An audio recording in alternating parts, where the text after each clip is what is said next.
조금 더 시간이 필요해요. 보안이 생각보다 까다로워서. 까다롭다고? 조민석의 목소리에 짜증이 섞였어요. 절에서 뭘 그렇게 지킬 게 있겠어?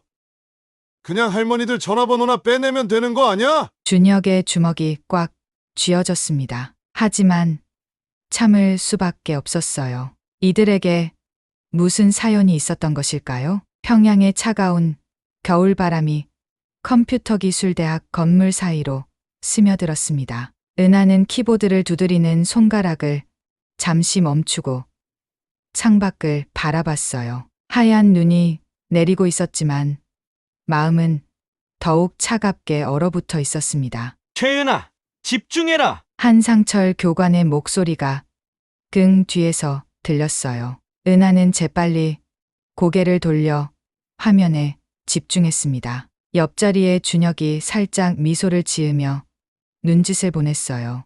괜찮아. 준혁의 작은 속삭임이 마음을 따뜻하게 했습니다. 두 사람은 같은 고아원 출신이었어요. 어릴 때부터 컴퓨터에 재능을 보인 덕분에 이곳까지 올 수 있었죠. 오늘은 나만의 금융 시스템을 분석해 보겠다. 교관이 칠판에 복잡한 도표를 그렸습니다. 은하의 가슴이 답답해졌어요. 또 다른 사람들의 삶을 망가뜨리는 일을 배워야 하는 거였습니다. 훈련이 끝난 후 두 사람은 조용한 복도를 걸었어요. 은하야, 너도 힘들지? 준혁이 조심스럽게 물었습니다. 응, 이게 정말 옳은 일인지 모르겠어. 은하의 목소리에 떨림이 섞였어요. 몇 달이 지나자 두 사람은 어깨에 백두산 호랑이 문신을 새겼습니다. 최정예 사이버 요원이 되었다는 증표였어요. 하지만 기쁨보다는 무거운 책임감만 느껴졌습니다. 실제 임무가 시작되었을 때 은하는 충격을 받았어요. 화면 속 숫자들이 진짜 사람들의 삶이라는 걸 깨달았을 때였죠. 교관님, 이 사람은 아이가 셋이나 있어요. 적금을 털면 감정을 섞지 마라! 임무는 임무다! 한상철 교관의 차가운 대답이 돌아왔습니다. 그날 밤 은하는 잠을 이룰 수 없었어요. 준혁도 마찬가지였죠. 우리가 뭘 하고 있는 거지? 살기 위해서 어쩔 수 없잖아. 하지만 준혁의 목소리도 확신이 없었습니다. 어느 날 한상철 교관이 두 사람을 불렀어요. 평소와 다른 진지한 표정이었습니다. 너희들 진실을 알고 싶지 않나? 교관의 눈빛이 흔들렸어요. 우리가 지금까지 해온 일들이 정말 조국을 위한 거였을까? 순간 교실이 조용해졌습니다. 은하의 심장이 빠르게 뛰었어요. 교관님, 그런 말씀을... 아니다. 이제 그만해야 한다. 교관이 고개를 떨어뜨렸습니다. 무고한 사람들을 괴롭히는 게 애국이냐? 우리는 도구가 아니라 사람이다. 그 말이 은하의 마음에 깊이 박혔어요. 제 안에서 뭔가가 툭 하고 끊어지는 느낌이었습니다. 교관님이 길을 만들어줄 테니까 너희는 새로운 삶을 살아라. 며칠 후 세 사람은 중국 국경 근처의 어둠 속을 걷고 있었어요. 디지털 경로를 통해 신분을 숨기고 해커 네트워크의 도움을 받아 탈출하는 길이었습니다. 교관님, 함께 가요. 은하가 애원했지만 한상철은 고개를 저었어요. 내 몫은 여기까지다. 너희는 자유롭게 살아라. 그것이 교관과의 마지막 만남이었습니다. 한국에 도착한 후 현실은 냉혹했어요. 하나원을 나온 뒤 은하와 준혁은 각자 다른 길을 걸어야 했습니다. IT 회사에서 일할 수 있을 거야. 서로를 위로했지만 벽은 너무 높았어요. 북한 출신이라는 이유로 문은 하나씩 닫혔습니다. 은하는 결국 가짜 교육업체에 속아 개인정보가 유출되었고 더 끔찍한 일까지 당했어요. 준혁은 생계를 위해 사이버 범죄 조직에 들어갔다가 감옥에 갔습니다. 5년이 흘렀어요.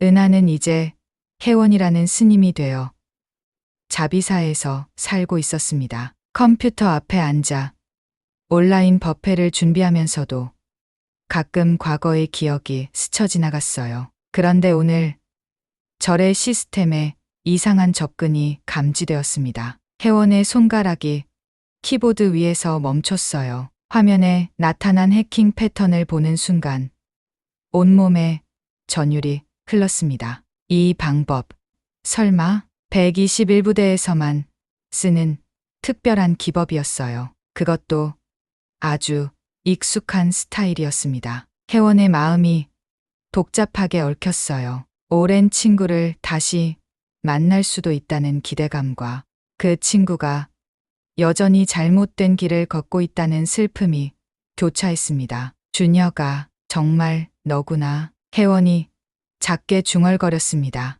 모니터 속 어둠이 더욱 깊어 보였어요. 새벽 5시 자비사의 종소리가 고요한 상고를 깨웠습니다. 혜원은 컴퓨터 앞에 앉아 밤새 시스템 점검을 하고 있었어요. 어젯밤 발견한 해킹 시도가 자꾸 머릿속을 맴돌았습니다. 혜원아, 또 밤을 샜구나. 무진 스님이 다가와서 어깨를 가볍게 두드렸어요. 스님, 온라인 시스템에 문제가 생겼어요. 혜원의 목소리에 걱정이 묻어났습니다. 무진 스님은 3년 전부터 절의 디지털 전환을 이끌어왔어요. 코로나19로 사람들이 절에 직접 올 수 없게 되자 온라인 법회를 시작했던 거죠. 처음엔 걱정이 많았지만 이제는 전국에서 함께 기도할 수 있어서 좋아. 무진 스님이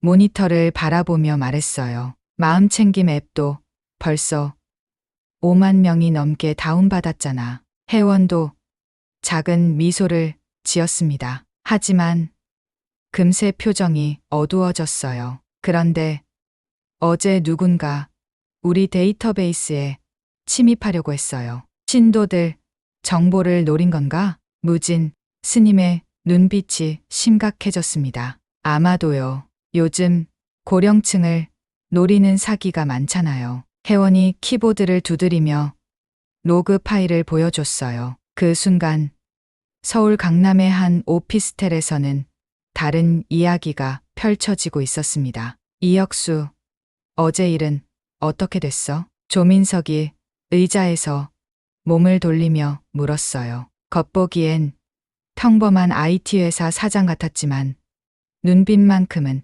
차가웠습니다. 준혁은 가슴이 두근거렸어요. 이혁수라는 가명으로 살아온 지 2년째였지만 여전히 긴장되었습니다. 조금 더 시간이 필요해요. 보안이 생각보다 까다로워서. 까다롭다고? 조민석의 목소리에 짜증이 섞였어요. 절에서 뭘 그렇게 지킬 게 있겠어?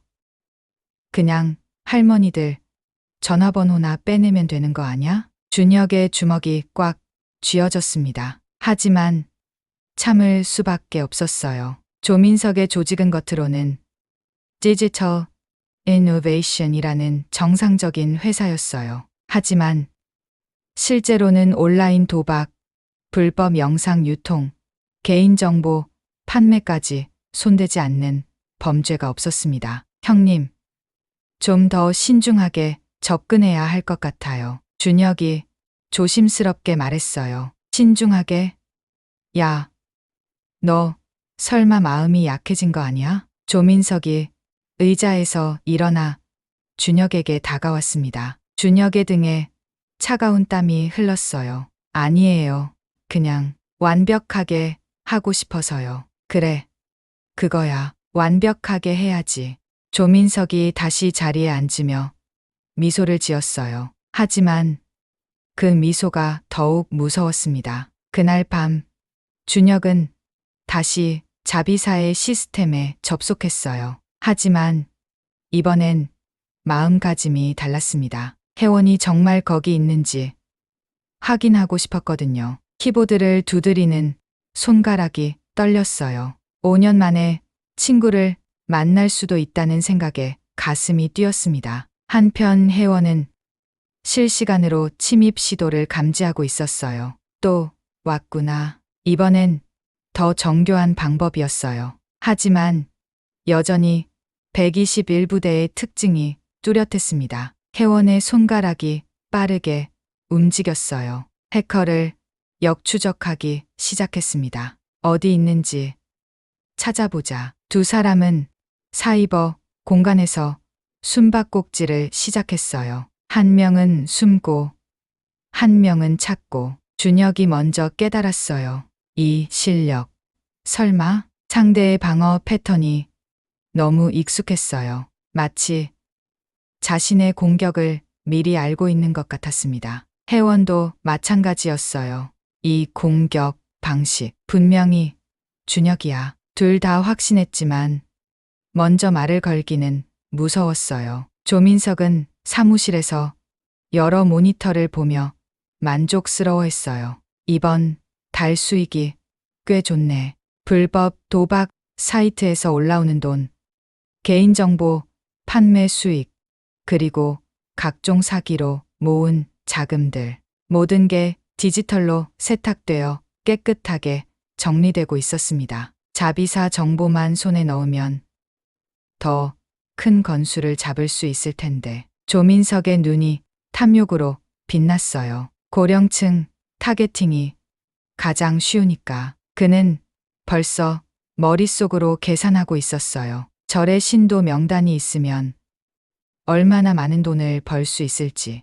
다음 날 아침 혜원은 무진 스님에게 상황을 보고했어요. 스님, 해커가 계속 시도하고 있어요. 그런데 이상한 점이 있어요. 뭐가 이상해? 아기가 느껴지지 않아요. 마치 누군가를 찾고 있는 것 같아요. 무진 스님이 고개를 끄덕였어요. 그럼 우리도 찾아보자. 누군지. 스님?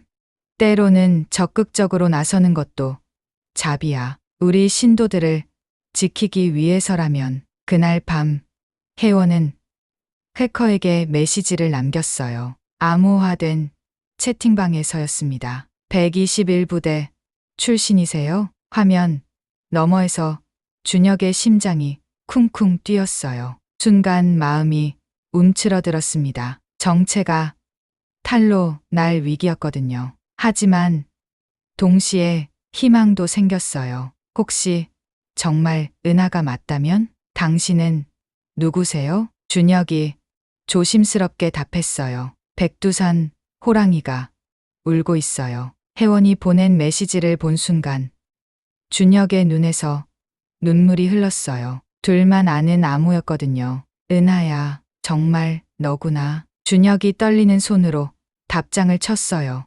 미안해. 이런 식으로 만나게 되어서. 5년 만의 재회였어요. 사이버 공간에서의 만남이었지만 두 사람의 마음은 뜨거워졌습니다. 하지만 기쁨도 잠시, 현실은 냉혹했어요. 조민석이 준혁의 뒤에서 지켜보고 있었거든요. 다음 날 밤 11시 준혁은 조민석이 자리를 비운 틈을 타 다시 접속했어요. 손바닥에 땀이 촉촉하게 맺혔습니다. 5년 만에 은하와 제대로 이야기할 생각에 가슴이 두근거렸어요. 암호화된 채팅방에 접속하자마자 메시지가 떴습니다. 준혁아, 정말 너 맞지? 혜원의 메시지였어요. 준혁의 눈가에 눈물이 고였습니다. 응, 은하야, 미안해. 이런 모습으로 나타나서. 괜찮아. 살아있어서 다행이야. 혜원이 컴퓨터 앞에서 작게 흐느꼈어요. 친구가 살아있다는 것만으로도 감사했습니다. 지금 어디 있어? 안전해? 절에 있어. 스님이 됐어. 준혁이 깜짝 놀라며 키보드를 두드렸어요. 스님, 진짜로? 응. 혜원이라고 불러. 너는 어떻게 지내? 준혁의 손가락이 멈췄어요. 뭐라고 대답해야 할지 몰랐습니다. 범죄 조직에 있다고 말할 수는 없었거든요. 그냥 IT 일하고 있어. 거짓말이었지만 어쩔 수 없었어요. 혜원은 뭔가 이상함을 느꼈습니다. 준혁의 대답이 너무 간단했거든요. 정말 괜찮아? 목소리가 아니, 그리 이상해. 괜찮아. 그냥 피곤해서. 하지만 준혁의 마음은 괜찮지 않았어요. 친구 앞에서 거짓말을 해야 하는 자신이 너무 초라했습니다. 은하야, 아니, 혜원아, 한국 생활 어땠어? 준혁이 화제를 돌렸어요. 힘들었어. 정말 힘들었어. 혜원의 답변에 무거운 감정이 담겨 있었어요. 그아도 우리가 상상했던 것과는 달랐지. 두 사람은 잠시 침묵했어요. 각자의 상처가 떠올랐습니다. 혜원아, 그때 일 미안해. 뭐가 미안해? 내가 더 도와줬어야 했는데. 혼자 두고 준혁의 메시지에 후회가 묻어났어요. 바보야. 내 잘못이 아니야. 혜원이 눈물을 닦으며 답했어요. 우리 둘 다 살아남은 게 어디야. 그때 준혁의 등 뒤로 발소리가 들렸어요. 심장이 쿵 내려앉았습니다. 이혁수, 뭐 하고 있어? 조민석의 목소리였어요. 준혁이 재빨리 채팅창을 최소화했습니다. 아, 형님, 자료 좀 정리하고 있었어요. 이 시간에? 집에 가서 쉬어. 조민석이 의심스러운 눈빛으로 준혁을 바라봤어요. 네, 알겠습니다. 준혁이 서둘러 컴퓨터를 정리했어요. 혜원에게 급하게 메시지를 보냈습니다. 갑자기 일이 생겼어. 내일 다시 연락할게. 응. 조심해. 혜원이 불안한 마음으로 답했어요. 뭔가 준혁이 위험한 상황에 있다는 걸 직감했습니다. 그날 밤 혜원은 잠을 이룰 수 없었어요. 무진 스님을 찾아가 고민을 털어놓았습니다. 스님, 친구를 만났는데 뭔가 숨기고 있는 것 같아요. 어떤 친구인데? 북한에서 함께 왔던 친구예요. 그런데 말투가 예전과 달라요. 무진 스님이 고개를 끄덕였어요. 때로는 사람들이 자신을 보호하기 위해 진실을 숨기기도 하지. 조금 더 기다려보자. 다음 날 준혁은 더욱 조심스럽게 행동했어요. 조민석의 시선이 계속 따라다니는 느낌이었거든요. 이혁수, 자비 사건은 어떻게 되고 있어? 점심시간에 조민석이 물었어요. 진행 중이에요. 보안이 까다로워서 시간이 좀 걸려요. 시간? 우리한테 시간이 얼마나 있는 줄 알아? 조민석의 목소리가 차가워졌어요. 다른 조직들도 노리고 있어. 우리가 먼저 따내야 한다고. 준혁의 가슴이 답답해졌어요. 혜원을 위험에 빠뜨릴 수는 없었습니다. 그날 밤 두 사람은 다시 만났어요. 하지만 이번엔 분위기가 달랐습니다. 준혁아, 솔직하게 말해줘. 넌 지금 뭘 하고 있어? 혜원이 직접적으로 물었어요. 준혁의 숨이 막혔어요. 거짓말을 계속할 수도 없고 진실을 말하자니 너무 부끄러웠습니다. 은하야, 아니, 혜원아, 내가 지금 하는 일은. 한참을 고민하다가 결국 고백했어요. 범죄 조직에 있어. 혜원의 손이 키보드 위에서 멈췄어요. 충격이었습니다. 뭐라고? 미안해. 다른 길이 없었어. 살기 위해서. 준혁의 메시지에 절망이 묻어났어요. 그래서 우리 저를 해킹하려고 한 거야? 응. 하지만 내가 있는 줄 몰랐어. 정말이야. 혜원의 마음이 복잡해졌어요. 친구에 대한 걱정과 실망이 교차했습니다. 그럼 지금도 그들 때문에. 응. 감시받고 있어. 조심해야 해. 준혁이 주변을 둘러보며 답했어요. 준혁아, 그만둬. 나랑 같이 절에 와. 안 돼. 그들이 그냥 놔두지 않을 거야. 그럼 계속 그렇게 살 거야? 혜원의 메시지에 안타까움이 가득했어요. 모르겠어. 정말 모르겠어. 준혁이 고개를 떨어뜨렸어요. 제 안에서 뭔가가 툭 하고 끊어지는 느낌이었습니다. 혜원아, 미안해. 내 평화로운 생활을 망치고 싶지 않아.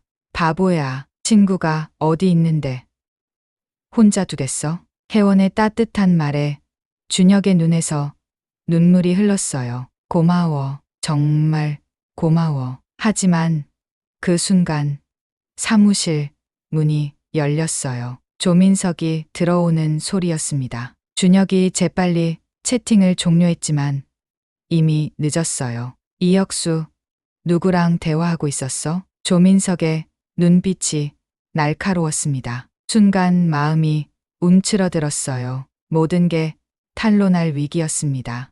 그냥 업무, 자료 정리하고 있었어요. 준혁이 애써 담담한 목소리로 답했어요. 하지만 손끝이 미세하게 떨리고 있었습니다. 조민석이 천천히 다가와 모니터를 내려다봤어요. 화면에는 평범한 코딩 작업만 보였지만 그의 눈빛은 여전히 의심스러웠습니다. 요즘 내가 좀 이상해. 뭔가 숨기는 게 있는 것 같은데? 형님, 무슨 말씀이세요? 준혁의 가슴이 쿵쾅거렸어요. 발각되면 끝이었습니다. 자비사 일이 왜 이렇게 오래 걸려?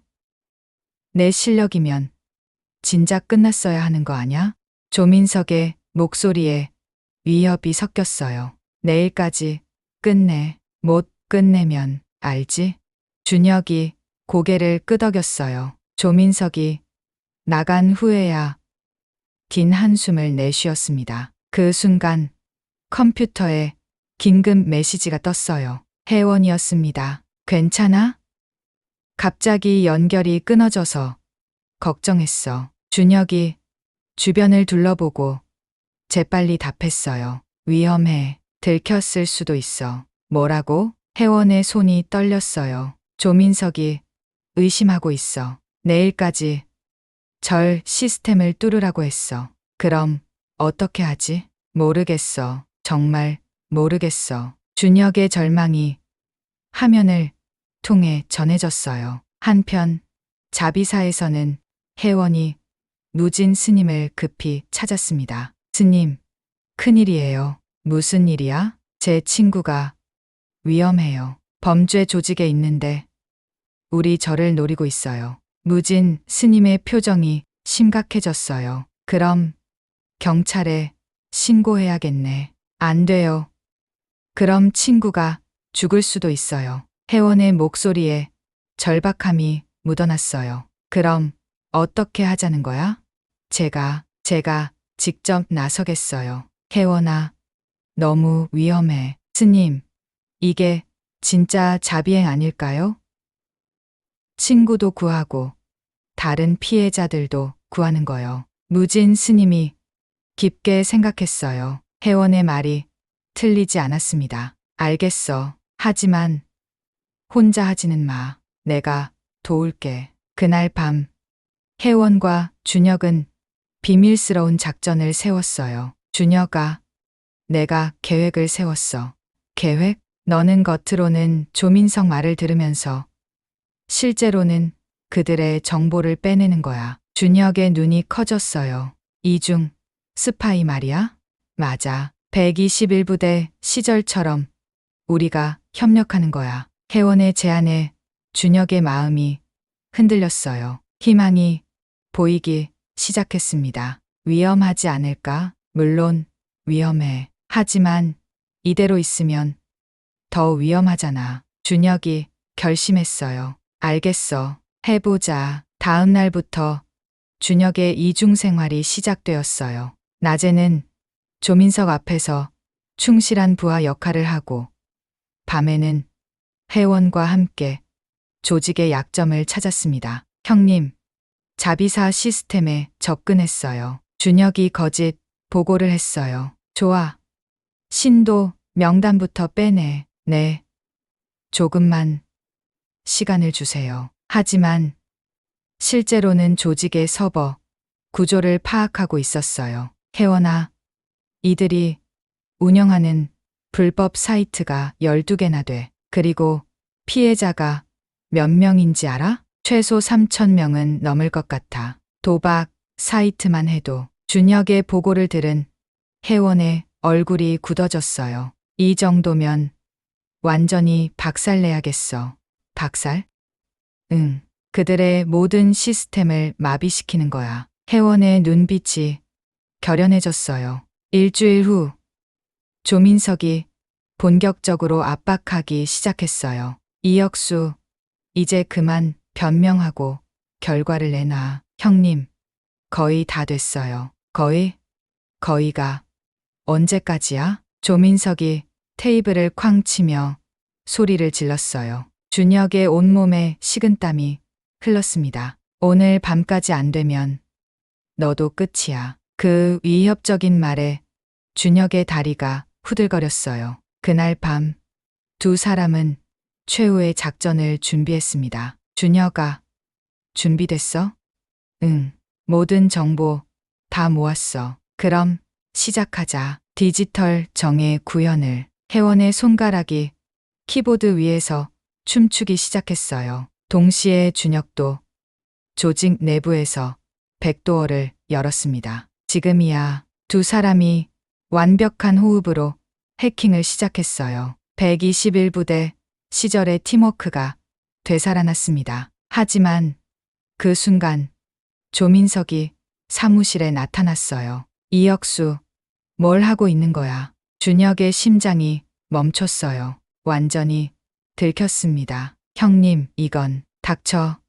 내가 배신자였구나. 조민석이 주먹을 들어 올렸어요. 하지만 그때 혜원이 조직의 메인 서버를 해킹했습니다. 준혁아, 지금 도망쳐. 컴퓨터 화면에 혜원의 메시지가 떴어요. 모든 증거 확보했어. 경찰이 오고 있어. 정말로 멀리서 사이렌 소리가 들려왔어요. 조민석의 얼굴이 새하얗게 변했습니다. 뭐야?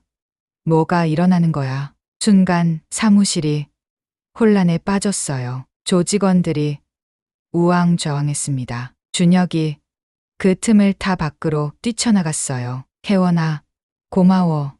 정말 고마워. 마음속으로 외치며 밤거리로 사라졌습니다. 조민석의 디지털 제국이 무너지기 시작했어요. 경찰 사이렌 소리가 점점 가까워졌어요. 혜원은 자비사에서 모든 시스템을 실시간으로 조작하며 조민석 조직을 완전히 마비시키고 있었습니다. 첫 번째, 서버 다운. 혜원의 손가락이 번개처럼 움직였어요. 화면에는 조직의 불법 도박 사이트들이 하나씩 무너지고 있었습니다. 조민석은 사무실에서 미친 듯이 소리를 지르고 있었어요. 뭐야?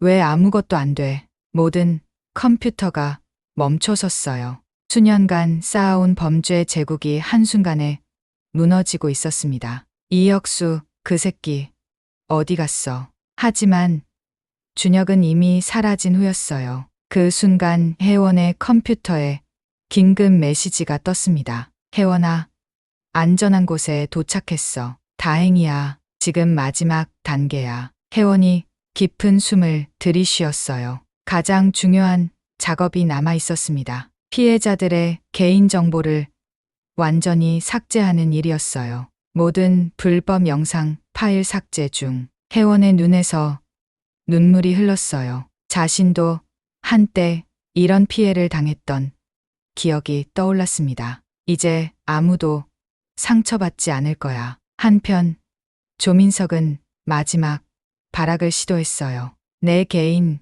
계좌라도 지켜야 해. 하지만 이미 늦었어요. 혜원이 모든 불법 자금을 동결시켰습니다. 범죄 수익금, 피해자 구제 기금으로 이체 완료. 컴퓨터 화면에 성공 메시지가 떴어요. 경찰이 사무실 문을 박차고 들어왔을 때 조민석은 빈 책상 앞에서 멍하니 앉아 있었어요. 조민석 씨, 사이버 범죄 혐의로 체포합니다. 아니야. 증거가 어디 있어? 하지만 혜원이 이미 모든 증거를 경찰에 전송한 후였어요. 조직원들도 하나둘씩 체포되었습니다. 수년간 숨어있던 디지털 범죄 조직이 완전히 무너진 순간이었어요. 다음 날 아침, 준혁은 자비사 앞에 서 있었어요. 5년 만에 친구를 직접 만나러 온 거였습니다. 혜원이 절 입구에서 그를 기다리고 있었어요. 준혁아, 혜원아, 미안해. 정말 미안해. 준혁이 고개를 푹 숙였어요. 눈물이 뚝뚝 떨어졌습니다.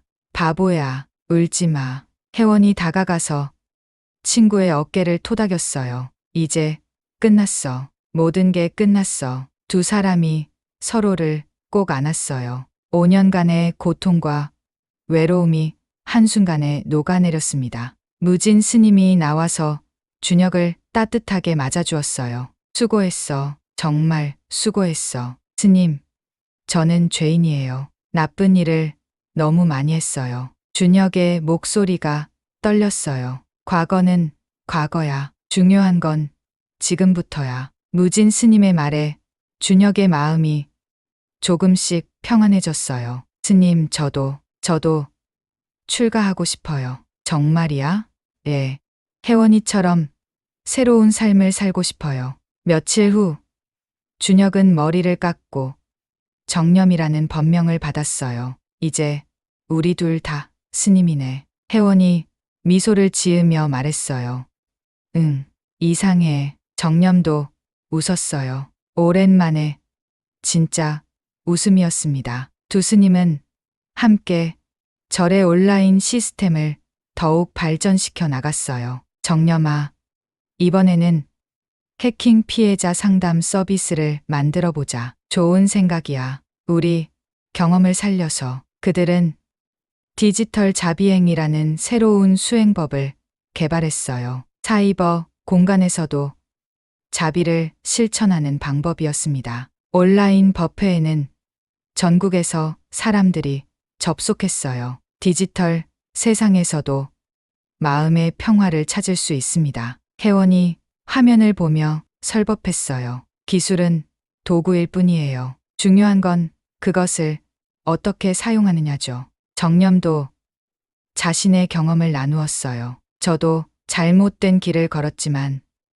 다시 시작할 수 있었어요. 많은 사람들이 두 스님의 이야기에 감동받았어요. 몇 달 후, 조민석 조직 사건이 완전히 정리되었어요. 피해자들이 용기를 내어 증언했고 모든 진실이 밝혀졌습니다. 우리가 해냈어. 정념이 뉴스를 보며 말했어요.